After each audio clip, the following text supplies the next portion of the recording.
नमस्कार दोस्तों, कहानी क्राइम चैनल पर आपका स्वागत है। दोस्तों, आज की हमारी जो क्राइम की कहानी है वो है आमला मध्य प्रदेश से। तो चलिए दोस्तों, शुरू करते हैं क्राइम की इस सच्ची कहानी को। पूजा से शादी के बाद से ही खफा चल रहे उसके देवर रवि को जब ये पता चला कि पूजा किसी और के साथ लिव इन में रह रही है तो ये उससे सहा नहीं गया।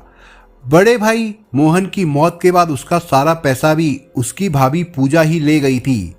भाई के बदले वो सेना में नौकरी चाह रहा था। ये मामला कोर्ट की दहलीज पर पहुंच चुका था। भाभी के लिव इन में रहने की खबर के बाद रवि को लगा कि भाभी उसके भाई की ही संपत्ति और पैसे पर ऐश कर रही है। तब रवि ने अपनी भाभी को सदा के लिए मौत की नींद सुला देने का भयानक फैसला ले लिया। मध्य प्रदेश के जिला बैतूल से करीब 22 किलोमीटर की दूरी पर बसा है आमला कस्बा। आदिवासी बाहुल्य ये कस्बा ज़्यादातर बड़ा तो नहीं है, पर आसपास के गांव वाले यहां खरीदारी करने आया करते हैं। लिहाजा शाम तक यहां के बाजार भीड़ से भरे होते हैं। ऐसे में पुलिस को भी कानून व्यवस्था के लिए चुस्त रहना पड़ता है। 6 फरवरी 2021 को रात करीब 9 बजे का समय रहा होगा। आमला के टीआई सुनील लाटा शहर में भ्रमण पर थे। इसी बीच उन्हें पुलिस कंट्रोल रूम से सूचना मिली कि कनौजिया गांव में गोली चली है। इसमें एक महिला गंभीर रूप से घायल है।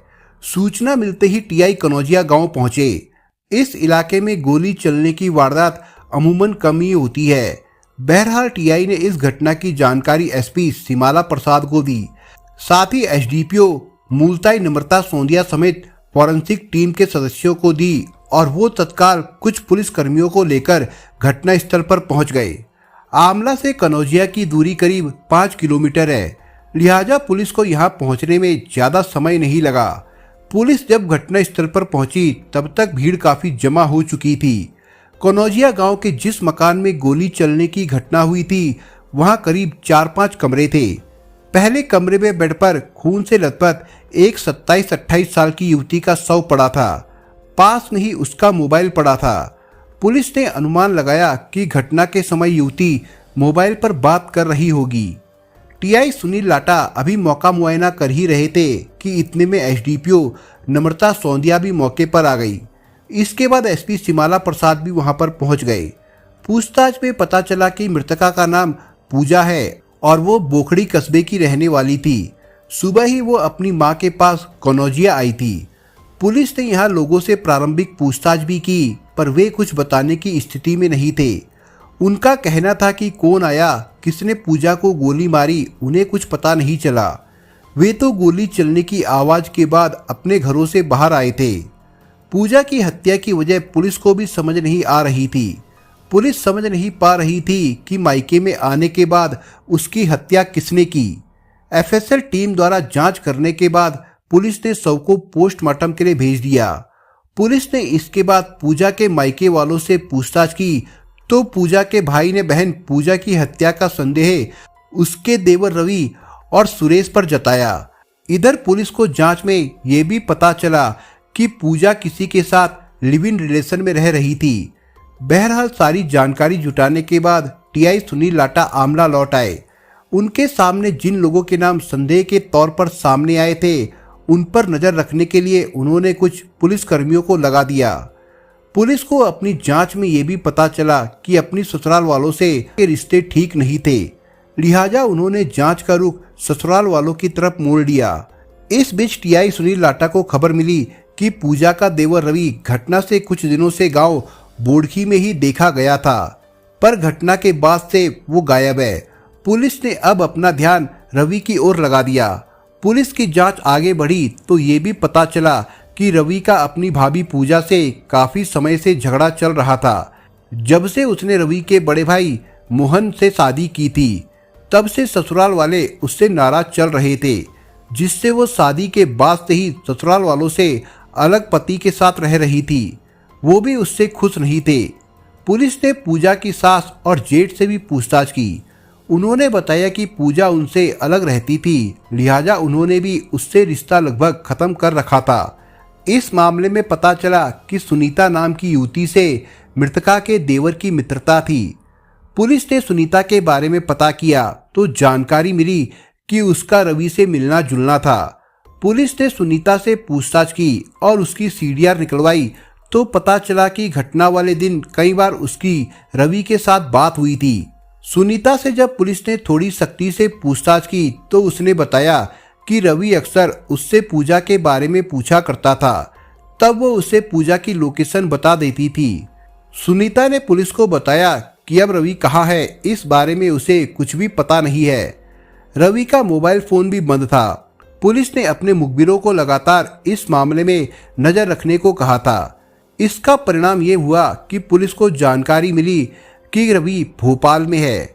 पुलिस को ये भी पता चला कि वो कोर्ट के काम से आमला आने वाला है, लिहाजा पुलिस मुस्तैद होकर उसके आने का इंतजार करने लगी। अगले दिन जैसे ही वो आमला आया, पुलिस ने उसे गिरफ्तार कर लिया। पुलिस ने थाने ले जाकर जब रवि से पूछताछ की तो वो खुद को बेगुनाह बताने लगा। उसने बताया कि घटना वाली तारीख को वो भोपाल में था। पुलिस ने जब उसे बताया कि घटना की रात उसका मोबाइल देर रात तक आमला के आसपास की लोकेशन दिखा रहा था, उसे उसके मोबाइल फोन की सीडीआर दिखाई गई तो वो टूट गया। उसने कबूल कर लिया कि उसने अपने दोस्त और सुनीता की सहायता से अपनी भाभी पूजा की हत्या की है। पूजा ने हालात ही ऐसे बना दिए थे जिससे उसे उसकी हत्या करने के लिए मजबूर होना पड़ा। रवि ने पुलिस को जो बताया उसके अनुसार कहानी कुछ इस प्रकार से सामने आई।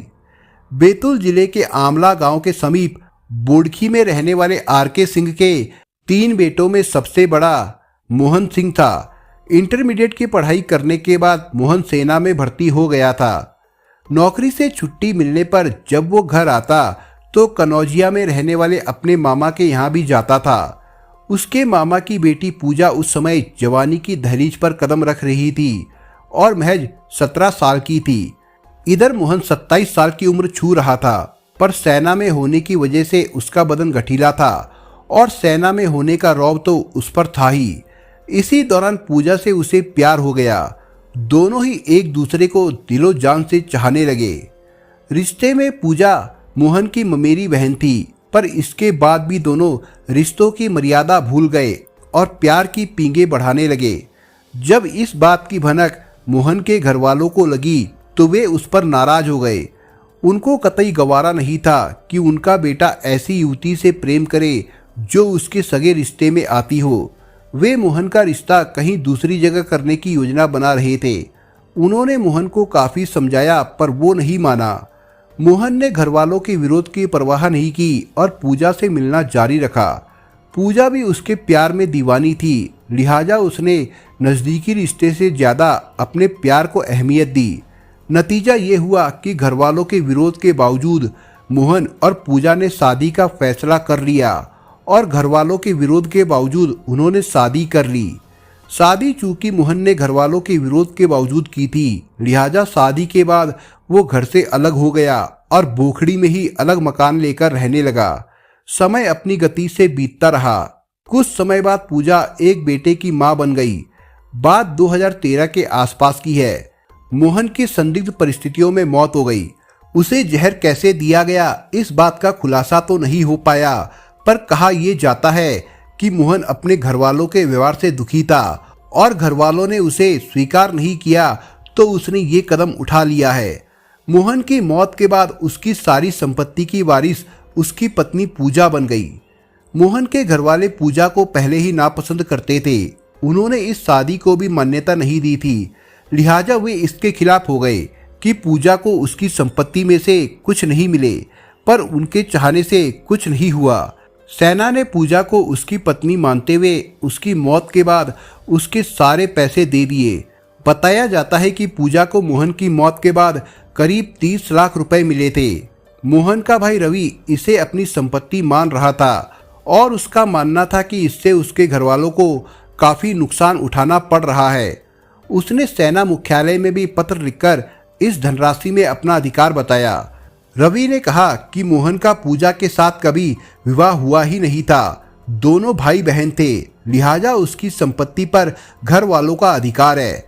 उसने मोहन की मौत के बाद खुद को अनुकंपा के आधार पर नियुक्ति देने की मांग भी की थी।